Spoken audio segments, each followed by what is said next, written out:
রাখেন, আপনারা হিম্মত রাখেন। আপনাদের কোনো কিছু হওয়ার আগে শিবলি সাদিকের কিছু হতে হবে। আমি জীবিত থাকা অবস্থায়, আমি কথা দিয়ে যাচ্ছি, আমি জীবিত থাকা অবস্থায় এই এলাকার কোনো মানুষ না খেয়ে থাকবে না ইনশাল্লাহ।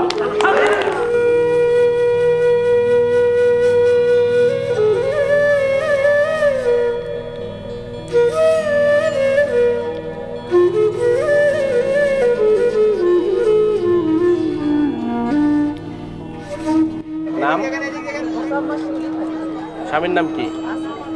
ঠিক আছে, ঠিক দিয়ে দাও। ঠিক আছে, শেখ হাসিনার পক্ষ থেকে চাল দিলাম আমরা, তার জন্য দোয়া করেন আপনারা। বাড়ির অবস্থা কি রকম?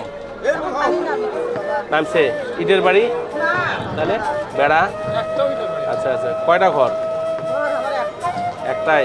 শৈলপল দুইজন, সবাই একসাথে থাকেন।